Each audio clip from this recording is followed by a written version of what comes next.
Om Jnanatimirandhasya Jnananjana Shalakaya Chakshuru Nilitam Yena Tasmai Shri Gurave Namaha. This morning I'm going to reply to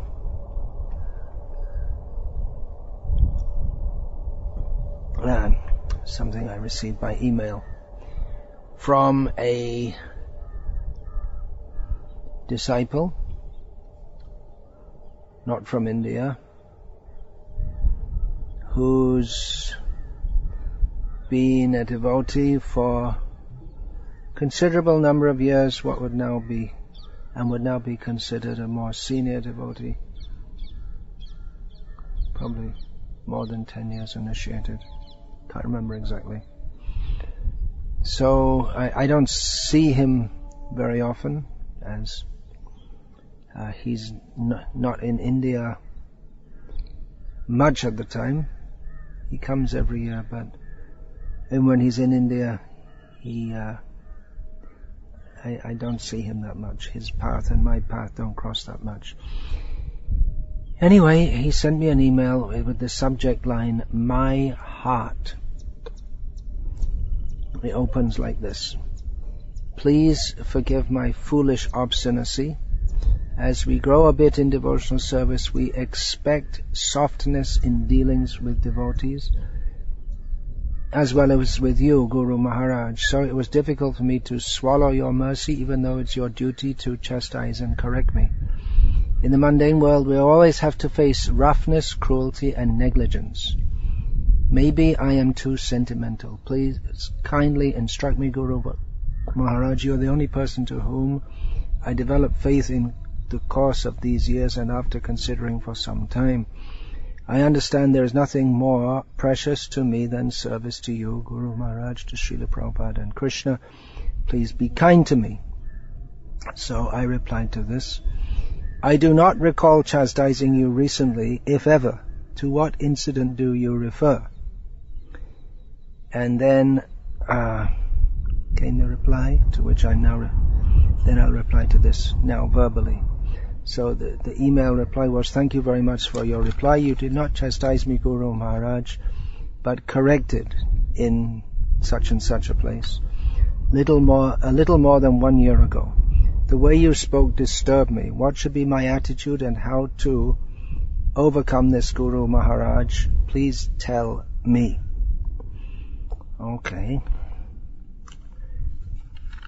So I'll read a little from Sri Bhaktisiddhanta Vaibhav,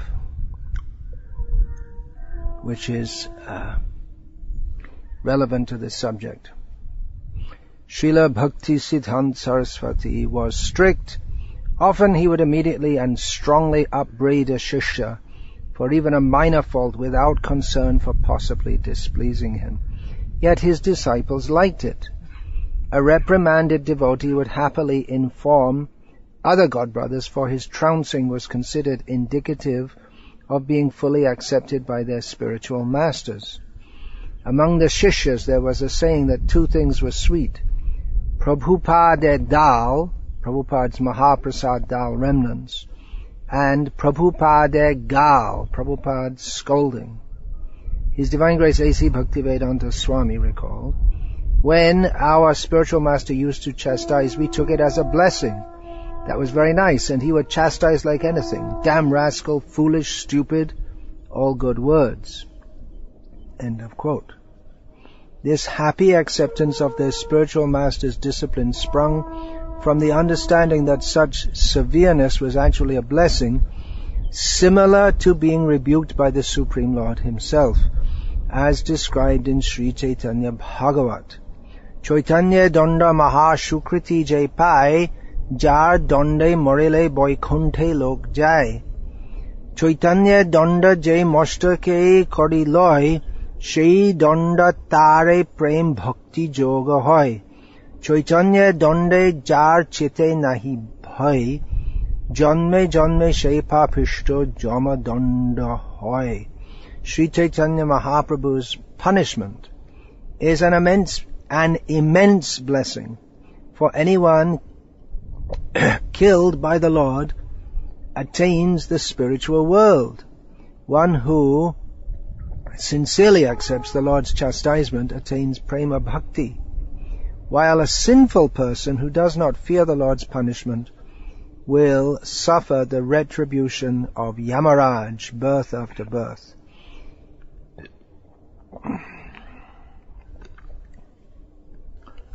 So the attitude in chastisement from the spiritual master should be to accept that as mercy for one's correction. And in fact, if one's not prepared to accept any correction, then why have a guru at all? What do you need a guru for if you're already beyond any correction? So, what to make of all of this? Here we have a devotee who's very dedicated to Krishna consciousness, but there seems to be some basic misunderstanding of what Krishna consciousness even is.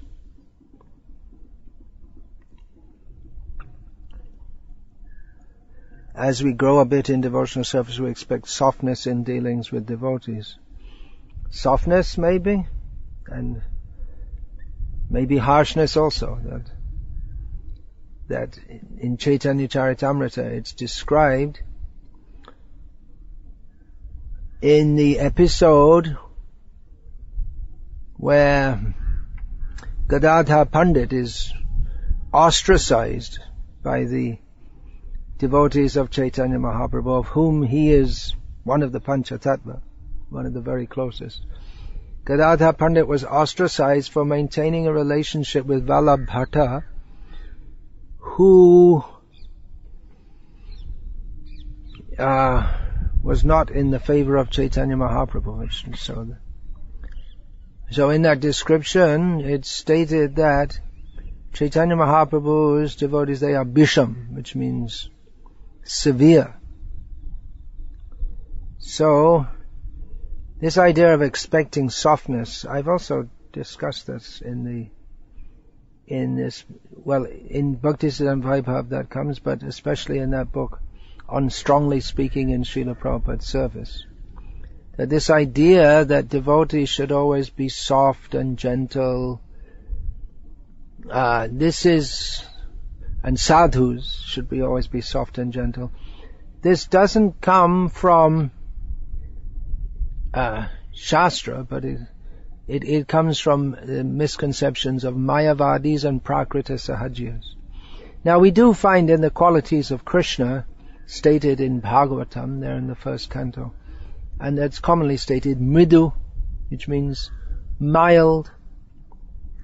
But that's one side, but then it can be harsh also, as we just quoted the other day. Let's see if we can do better today. That Vajradapi koturani mriduni komalamapi loko taranam charitam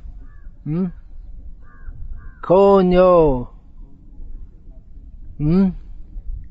kovigyate. Yeah, see, we're all products of Kali Yoga. No memory. So it's stated that, well, this is especially stated about great personalities, but then we're talking about pure devotees and those who are supposed to represent pure devotees, that they can be hard as a thunderbolt and soft as a flower. Cool. So this idea of only softness, or that one should gradually, or that we expect after some time there'll be softness. In other words, you might expect as a neophyte to be chastised a lot, but later on you expect only softness. But I see it maybe around the other way. That those who are more advanced, they can expect more rapping. At least we saw with Srila Prabhupada and his disciples that the devotees he would get very strong with were often the ones who were closest with him.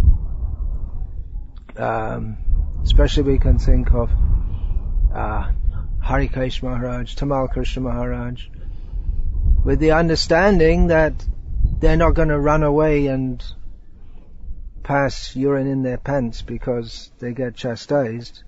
Sorry, I shouldn't say that about devotees, but it's a little sarcasm there.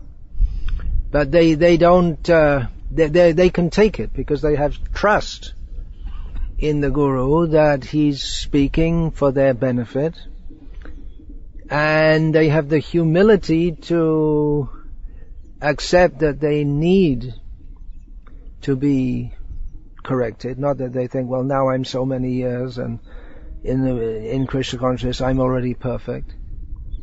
They might even be perfect, as Gadadhar Pandit was undoubtedly perfect, but still he got chastisement by negligence, by ostracization. You know what ostracization means? Ostracize, it means that you're put outside the group. People don't talk to you, they don't deal with you. Sent to Coventry is the saying in English, sent to Coventry. What do you say? How do you say that in Hindi? Any idea? Upeksha karna means to neglect, but that's not as a general policy. Is there any word for that in Hindi? I can't think of it. Maybe it's not done in Indian culture. Well, it's there in Gadadhar Pandit. How about Bahishkar karna? But that's usually a permanent thing, isn't it? Well, if you're put outside the jati, that's permanent. Jati brashtam. But that's Anyway, never mind about all that.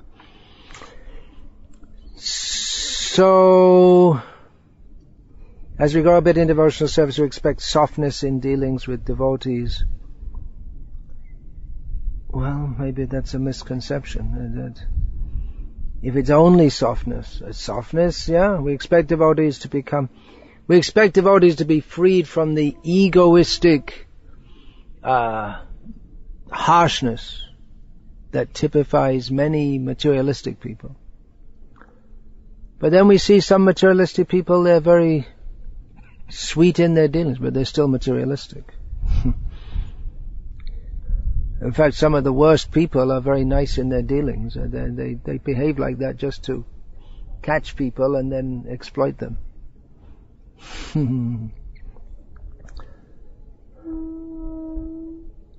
We expect softness in dealings with devotees as well as with you, Guru Maharaj. So, actually, he should learn from me what to expect rather than I should learn from him. Seems back to front. It's difficult for me to swallow your mercy, even though it's your duty to chastise and correct. But then afterwards he didn't say I chastised him. Afterwards he said that I corrected him.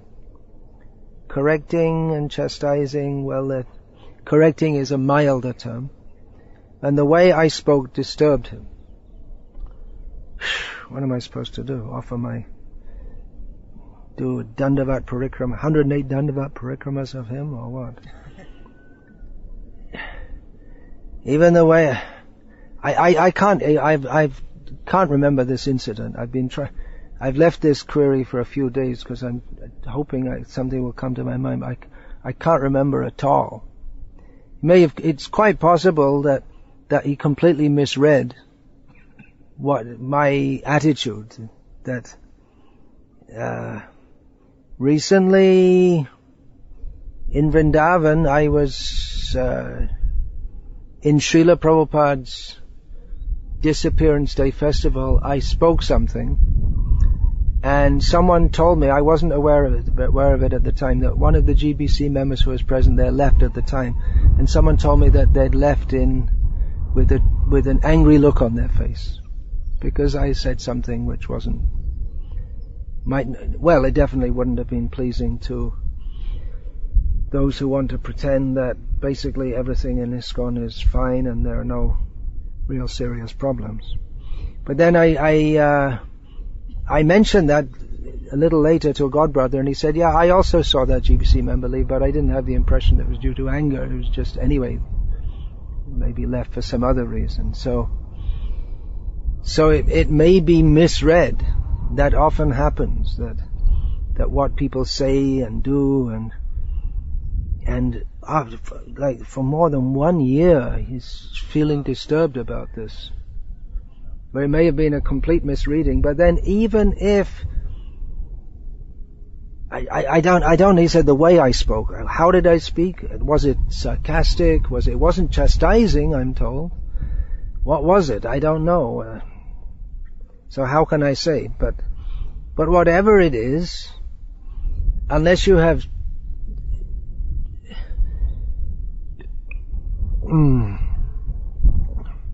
unless you think that the guru is going insane or has lost his Krishna consciousness or whatever, then just accept it. Just accept it. That's all. What to speak? I mean, there are so many people. If you're gonna live in this world and preach in this world, you're gonna come across so many people who say bad things about us, and who we may not have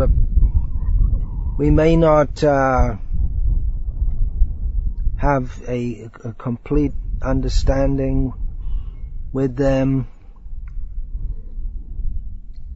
You may say, well, that's the material world. Yeah, it's the material world. Among devotees also, we can't expect utopia. And again, even among pure devotees, and even among the great pure devotees, there can be some misunderstandings. So, where do you want to go? To the impersonal Brahman, where there's no relationships and it's nothing bad, nothing good, just nothing, that's all. Nothing. In the mundane world, we always have to face roughness, cruelty, and negligence. So what is this saying? That I was rough, cruel, and negligent? I don't know what I'm supposed to make of that statement. That we have so much roughness, cruelty, and negligence in the material world, and now you're getting it from your guru also. Is that the statement? Cruelty? Well, it wasn't negligence, because to speak to someone means you don't neglect them altogether. Maybe I'm too sentimental. Yeah, maybe.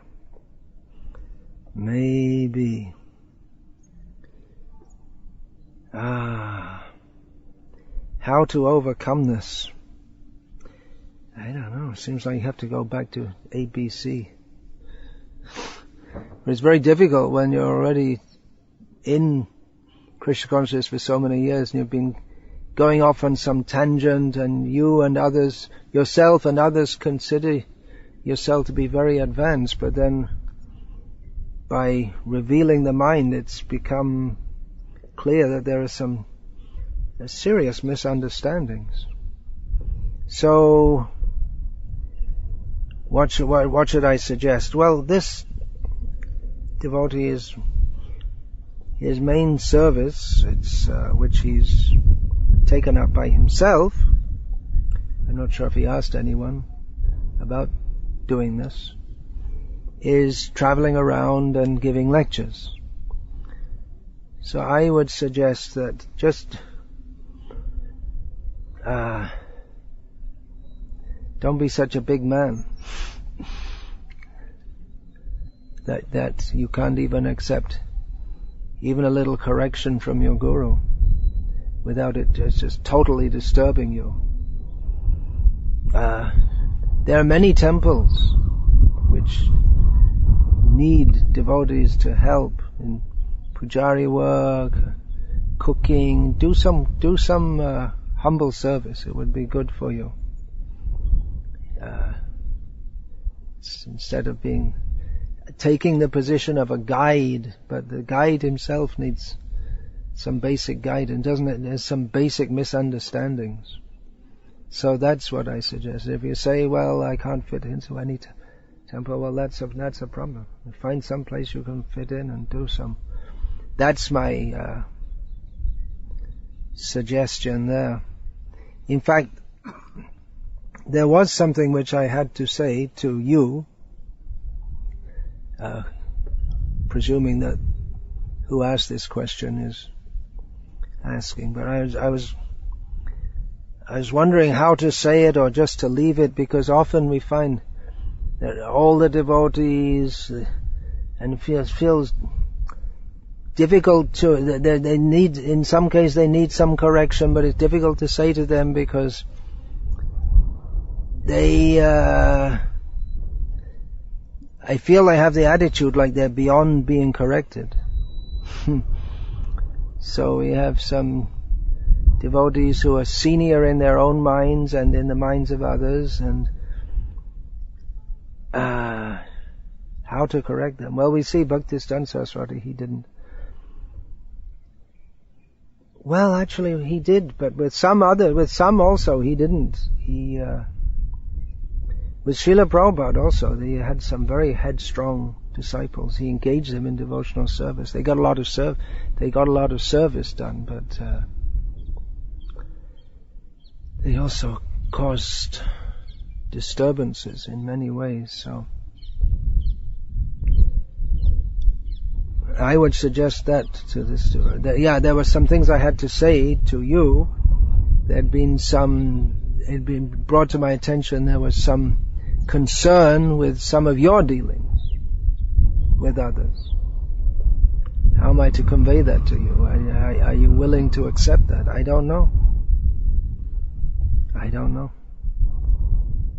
So it's appreciated that there's nothing more precious in your mind than service to myself, to Srila Prabhupada and Krishna, and you can see that you're very dedicated in that respect, but some basic reorientation would make that dedication online, instead of having what appear to be some very neophyte outlook and some basic misunderstanding. Okay, I'll stop there. Unless anyone want to ask anything about this? I'm replying to it publicly because it can be instructive for everyone. I'm not saying who the person is.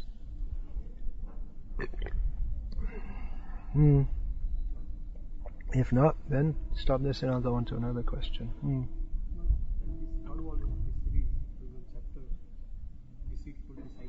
Deceitful disciples, yeah. It's his last speech. It was only to a few people, the deceitful disciples, yeah.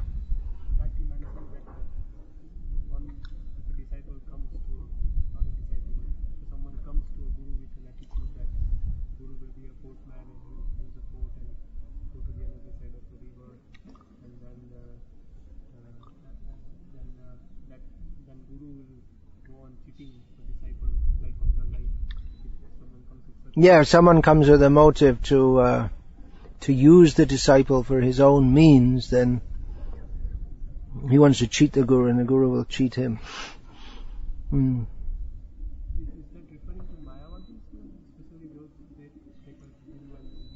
Is that specifically referring to Mayavadis?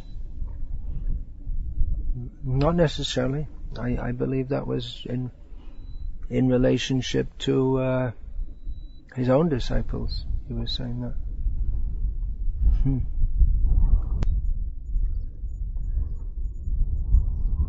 Now, I was recently told by one of my disciples that another of my disciples, who is another leader type, had spoken in public that Krishna spoke Bhagavad Gita specifically to Arjuna because Arjuna was his cousin. So this disciple of mine who told me this asked me, should he associate with that devotee who's talking nonsense. Nonsense in the sense that Krishna, he didn't speak to Arjuna because he was from the external point, because Arjuna from the external point of view was a bodily relation. Otherwise, Krishna, he killed Kamsa, who was also a bodily relation. The reason, bhaktosi me sakha cheti, because he was very dear to Krishna, not because there was some familial relation. In that sense, everyone is related to Krishna, because aham bija pradapita, Krishna is the seed-giving father of all living beings. And suhridam sarva bhutanam, he's the best well-wisher of everyone. But he spoke to Arjuna because Arjuna was a devotee and therefore competent to understand, and because he was willing to accept what Krishna said, whereas non-devotees, they would not be willing to accept statements like savadhaman parityajao.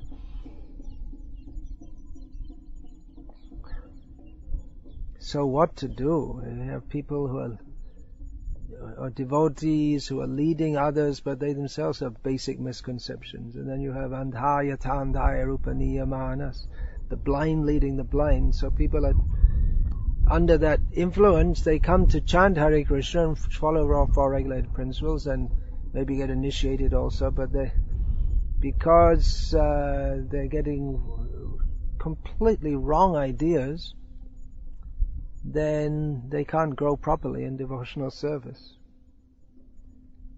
So, of course, it is possible that what was told to me was misrepresented. That's also true. But such things as this do go on. That there are nonsensical things stated. For instance, it came out in a newspaper a few years ago, a statement from a prominent and considered very senior member of ISKCON, that we believe that to feed a hungry child is the best way to serve Lord Krishna, which is complete nonsense and an insult to all the acharyas who came to this world and preached Krishna consciousness, and someone who's supposed to be representing them speaks this complete nonsense. So yeah, we should recognize what is right and what is not right, and better to associate with devotees who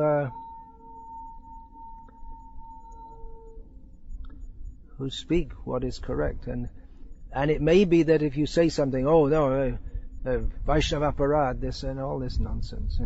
Someone's speaking wrong, and you point out that they're wrong, and it's not an aparad to say that they're wrong. There may be some aparad if one is mean-minded in doing so. That's possible, but in and of itself, it's not an aparad.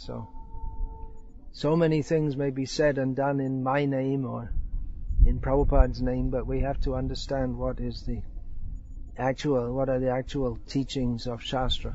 So for that, I'm always recommending my disciples, read the books, read Srila Prabhupada's books, hear Srila Prabhupada's lectures. But then we see in some cases even they do that, and still they may not exactly have philosophical deviations, but in some cases we find those who read the books and they find out what they want in that to further their own schemes. So what can you do? Sincerity is the greatest the greatest treasure. Without that, then we can't develop properly in devotional service. Bhakti Lata Bij. Bhakti Lata Bij means faith in the process of devotional service, and the inclination with that faith comes the inclination to take it up. But from the beginning, one's desire should be pure. If one brings all one's personal desires and conflates them with the desire to serve Krishna, then that's described by Chaitanya Mahaprabhu, that the Bhakti Lata, the creeper of devotional service, may grow, but it may be choked by the weeds of different desires, which they look like the devotional kripa. It looks like the same thing, but it's not. So someone may be chanting and hearing and doing, and in so many ways appear to be an advanced Vaishnava, but they may not, their actual devotion may not be developing at all. So then this devotee who related this to me, he asked that should I associate with this devotee or not? It's a tough question, in as much as we're supposed to associate with devotees. We're not supposed to associate with non-devotees. Sometimes it's posited that, well, sometimes you find non-devotees, they actually behave better than, in many ways. There are many non-devotees who in their general behavior seem to be much better than devotees. But still, even a neophyte devotee is better association than a non-devotee, because they have the tendency to remind us of Krishna. But if someone is like that, seriously misleading on a regular basis, we may not want to associate with them, even if there is no other association. Then better just read Srila Prabhupada's books and hear and chant and find some association. Go and distribute Prabhupada's books, make some association. If you don't have that strength, maybe better just to do your devotion at home. But then we don't grow without proper association, so it puts one in a difficult situation. But if one feels more disturbed than enlivened by the association of various persons who are practicing devotional service, then it may be better not to associate with them, and find out good association whenever, wherever you can. Okay, so I finished that also. Unless there are questions about this. There may be so many questions about this.